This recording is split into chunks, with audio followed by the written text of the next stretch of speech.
Today, we're diving into the body's remarkable command and control system, the endocrine network. We're going to explore the absolutely elegant feedback principles that govern our physiology and, crucially, maintain that delicate internal balance we call homeostasis. So, here's the central question we need to tackle. How on earth does our body maintain such incredible stability when the world around us and even inside us is constantly changing? Well, the answer lies in a beautifully simple yet powerful system of self-correcting feedback loops. Here's our roadmap. We'll start with the core concept of homeostasis. Then we'll get into the nitty-gritty of negative and positive feedback. We'll see a classic example in action, and finally, we'll look at what happens when it all goes wrong. Right. First things first, we have to get our heads around the fundamental goal of the entire endocrine system, and that is achieving homeostasis. So, what is homeostasis? You can think of it as a dynamic state of equilibrium. It's the body's non-stop, active process of keeping everything, from your temperature to your blood sugar, within a very narrow optimal range. It's not static. It's a constant, tireless dance of adjustment. Now, the agents carrying out these adjustments are, of course, hormones. They're the body's long-distance chemical messengers, shooting through the bloodstream to tell different parts of the body what to do. But this raises a rather critical question, doesn't it? If hormones are the messengers, who's controlling the messengers? And the answer, for the vast majority of the time, is a powerful and elegant mechanism called negative feedback. Honestly, this principle is the absolute cornerstone of endocrine regulation. Let's just put the two types of feedback side by side for a moment. Negative feedback, which is by far the most common, acts to dampen or shut down the original stimulus.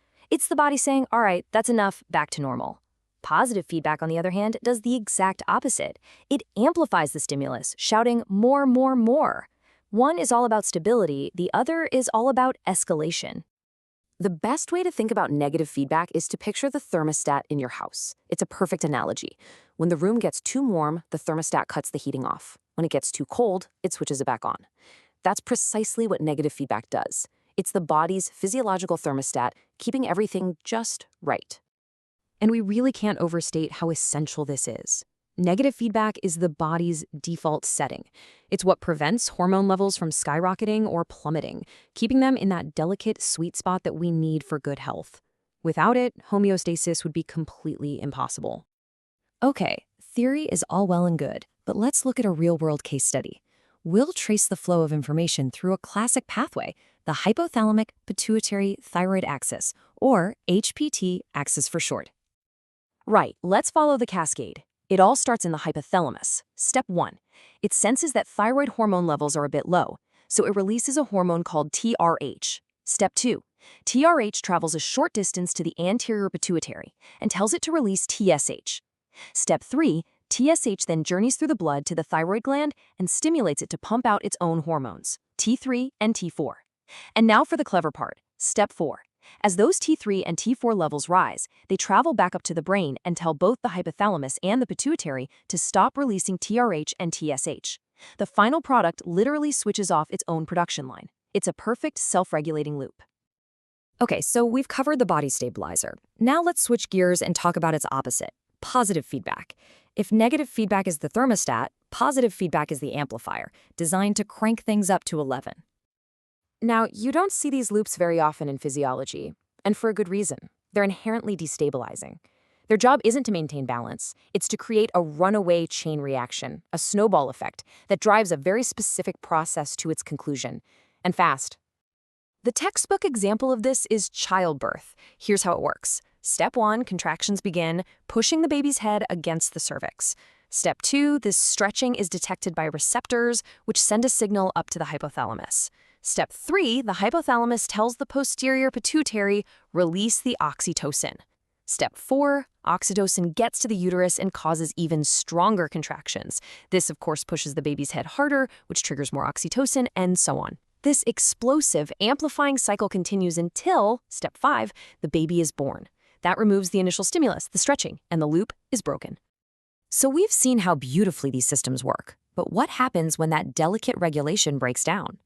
Let's take a look at the very serious clinical consequences of feedback failure. Simply put, when negative feedback fails, the hormone factory just keeps running, leading to excess. For example, in the adrenal axis, if you lose that feedback control, you get unchecked high levels of cortisol, which leads to a condition called Cushing syndrome. Similarly, in the thyroid axis we just discussed, a failure means persistently high thyroid hormone levels, causing hyperthyroidism. That inhibitory off switch is gone, and the consequences are severe. And these aren't just abstract conditions, they have very real debilitating symptoms. The rapid heartbeat and weight loss in hyperthyroidism, or the weight gain and high blood pressure in Cushing's, they really underscore just how critical this precise minute-to-minute hormonal regulation is for our overall health. So, to wrap it all up, the entire system really boils down to two opposing principles. You have negative feedback, the workhorse, the constant regulator that provides stability and keeps everything in balance. And then you have positive feedback, the specialist tool, brought in for specific situations to amplify a process and drive it to a dramatic conclusion. But what's truly fascinating is that these principles extend far beyond our own bodies.